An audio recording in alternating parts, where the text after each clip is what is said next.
할렐루야. 사랑하는 대강의 가족 여러분, 오늘 하루도 하나님의 말씀과 동행하는 삶이 되길 소망합니다. 오늘 함께 나눌 하나님의 말씀은 로마서 4장 13절에서 17절 말씀입니다. 아브라함이나 그 후손에게 세상의 상속자가 되리라고 하신 언약은 율법으로 말미암은 것이 아니요 오직 믿음의 의로 말미암은 것이니라.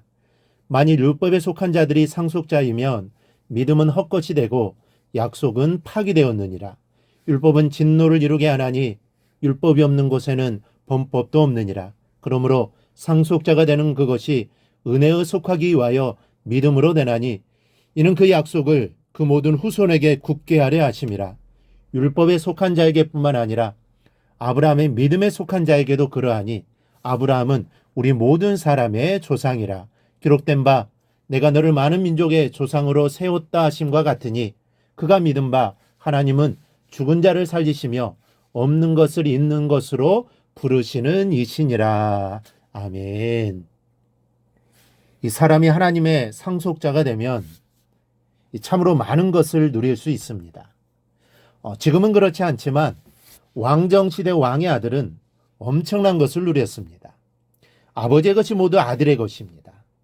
이와 마찬가지로 우리가 하나님의 상속자가 되면 하나님의 전부를 누릴 수 있게 됩니다. 하나님의 능력, 권세, 또한 그 영원한 사랑이 상속자의 것입니다. 그래서 오늘은 이 상속자에 대해서 생각해 보고자 합니다.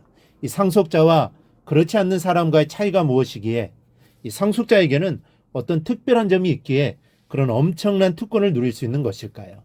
먼저는 상속자에게는 하나님의 언약이 있습니다. 이 헬라어에는 언약을 뜻하는 단어가 두 개 있습니다. 하나는 히포스케스크라는 단어입니다. 이 단어는 조건부로 주어진 약속을 의미하는 말인데 만일 내가 이런 것을 약속하면 나는 저런 것을 약속한다라는 뜻을 가지고 있는 단어입니다. 또 하나는 에판겔리아라는 단어입니다. 이 단어는 어떤 사람이 일방적인 호의에서 나온 아무런 조건이 없는 무조건적인 약속을 의미하는데 바울이 하나님의 약속을 말할 때 쓰는 단어가 바로 이 에판겔리아입니다. 즉 하나님께서 내가 이런 것을 하면 내가 축복해 주겠다. 그리스도인답게 살면 내가 복을 주겠다가 아닙니다. 일방적으로 우리를 향하여 내가 이러이러하게 내게 축복해 주겠다. 약속하신 것을 말합니다. 조건을 따지지 않습니다. 우리의 모습을 보시지도 않으십니다. 그냥 하나님이 축복해 주시는 겁니다.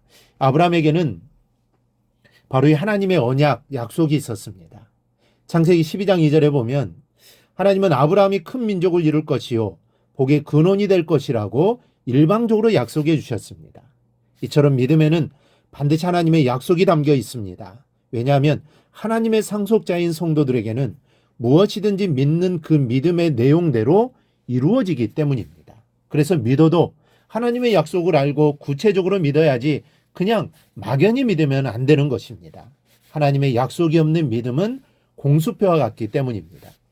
하나님의 약속에 근거한 믿음이 아닌 믿음은 부도난 엄과 같아서 아무것도 달라지게 하지 못한다는 사실을 알아야 합니다. 그러므로 하나님의 약속을 온전히 신뢰하는 믿음으로 살아갈 수 있기를 바랍니다. 둘째로 상속자에게는 믿음이 있습니다.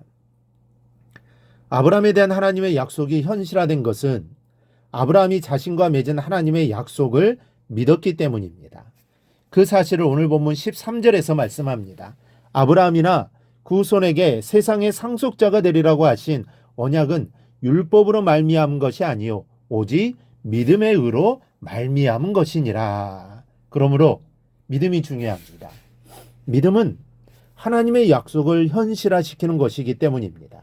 믿음이 없으면 하나님의 약속은 아무리 귀한 축복의 약속이라 할지라도 사장되고 맙니다. 여러분, 약속이라는 것은 쌍방계약입니다. 그래서 하나님께서 아무리 주시고자 해도 받을 사람이 안 믿고 안 받겠다고 하면 그것으로 그만입니다. 그래서 믿음이 필요한 것입니다. 하나님의 기업을 받는 상속자가 되는 것은 그래서 믿음으로 되는 것입니다. 믿음이 없으면 받을 것이 없고 받을 것이 없으니 상속자라고 할 수 없는 일이 되는 것입니다. 그런 거로 거꾸로 뒤집어서 생각하면 상속자가 되었다는 것은 약속을 기업으로 받았다는 것이요 약속을 기업으로 받았다는 것은 곧 하나님의 약속을 믿었다는 말이 됩니다. 따라서 하나님의 약속을 기업으로 현실화시키는 고리가 바로 믿음인 것입니다.